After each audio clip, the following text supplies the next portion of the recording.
आज 28 और 29 मार्च की 2 दिवसीय राष्ट्रव्यापी हड़ताल का पहला दिन है और अम्बाड़ा के अंदर रोडवेज का पूरी तरह से चक्का जाम है।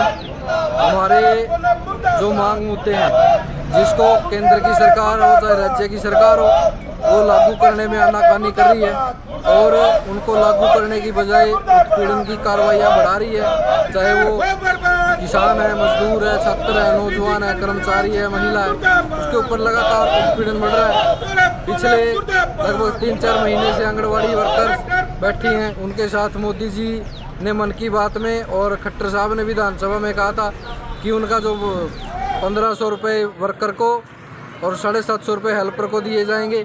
इसी प्रकार रोडवेज के अंदर हर साल 1000 सरकारी बसें शामिल करने की बात थी, एक भी बस अभी तक नहीं आई है। कच्चे कर्मचारियों को पक्का करने की जो मांग है उसको सरकार लागू नहीं करना चाहती। पुरानी पेंशन बहाली की मांग है जिसमें खट्टर साहब ये कहते हैं कि किसी भी सूरत में हरियाणा प्रदेश के अंदर पुरानी पेंशन बहाल नहीं होगी। और इन सभी मांग मुद्दों को लेकर के आज पूरे हरियाणा प्रदेश का कर्मचारी 2 दिवसीय हड़ताल पर है। जी हिसार से चंडीगढ़ जा रही है और इसमें कनेक्टर भी फर्जी है।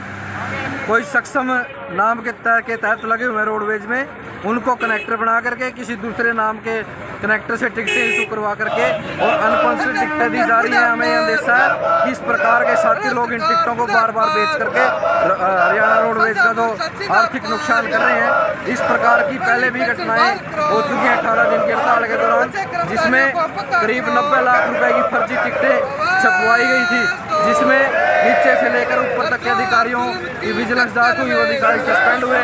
हम चाहते हैं कि परिवहन मंत्री जी से, मुख्यमंत्री जी से कि इस मामले की निष्पक्षता से जांच हो, अधिकारियों के ऊपर भी सख्त से सख्त कार्रवाई करी जाए। हर साल रोडवेज बेड़े में शामिल करो। सर चक्का जाम है, क्या कुछ मांगे आप लोगों की और कितना असर नजर आ रहा है? पूरे देश में आज केंद्रीय ट्रेड यूनियनों के आह्वान पर 28 और 29 मार्च का बंद का आह्वान किया गया है और हरियाणा रोडवेज भी क्योंकि उससे संबंध रखता है तो इसलिए उसका भी आज पूर्ण रूप से चक्का जाम है। अम्बाड़ा में रात से ही हम यहाँ मोर्चा लगा के बैठे हैं और वर्कशॉप से अब तक कोई गाड़ी यहाँ से निकली नहीं है, बल्कि गाड़ियों में इजाफा हुआ है। हमारी गाड़ी कुछ यहाँ से आई है वापसी। तो सरकार को हम ये कहना चाहते हैं कि जिस तरीके से सरकार सार्वजनिक सेवाओं को बेच रही है, उनके बेड़े को सिकोड़ रही है, तो हम बिजली, पानी, परिवहन की सेवा, शिक्षा, स्वास्थ्य जो मूलभूत सुविधाएं हैं वो जनता के लिए जो सरकार का वायदा था उस तरीके से सरकार उनको खोले और बेरोज़गारों को रोज़गार दे। और साफ तौर पे हम ये कहना चाहते हैं हरियाणा के संदर्भ में कि हरियाणा रोडवेज, क्योंकि जो जेजेपी और बीजेपी गठबंधन की सरकार है, 1000 प्रतिवर्ष का वायदा करके जो है वो आई थी बेड़े में बसें शामिल करने का, परंतु बेड़े में बसें शामिल करने की बजाय बेड़े को घटाया जा रहा है। तो हम सरकार से मांग करना चाहते हैं कि सरकार अपना चुनावी वादा पूरा करे। आज का ये मुख्य संदेश हमारा है।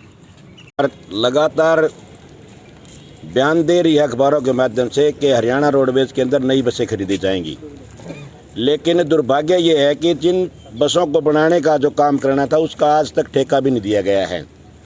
तो हम सरकार से मांग करते हैं कि वो अखबारों से वो निकल के धरातल पे बसें ले जाए, जिससे जनता को फ़ायदा होगा और रोडवेज में के साथ साथ हरियाणा प्रदेश का जो राजस्व हो वो बढ़ेगा।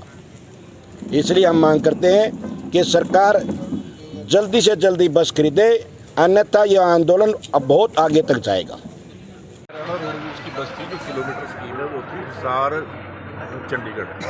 तो यहाँ अम्बाड़ा जो रोडवेज स्टाफ है उसको किसी ने फ़ोन कर दिया कि जो हिसार से बस आ रही है उसमें कंडक्टर ने टिकटें तो दी हैं सवारियों को, लेकिन वो पंच नहीं की। तो यहाँ फिर इन्होंने वो चेक कर लिया है। रोडवेज का जो स्टाफ है, इंस्पेक्टर वगैरह, उन्होंने हिसार टीएम से बात कर ली है, टिकटें वो ठीक हैं। आज कंडक्टर जो लगाए हुए हैं रोडवेज हड़ताल की वजह से, वहाँ से वो सक्षम वाला है, उसको पंच करने का ज्ञान नहीं था, जो कि बस चंडीगढ़ के लिए रवाना हुआ। सर आज ओवरऑल स्ट्राइक को लेकर क्या कुछ कानून व्यवस्था में देखा जाए? कानून व्यवस्था के लिए जो भी हमारे जैसे मेन स्थान है, बस अड्डा है, रोडवेज वर्कशॉप है, पावर हाउस है, वहाँ पे ड्यूटी लगी हुई है और जो बसें हैं वो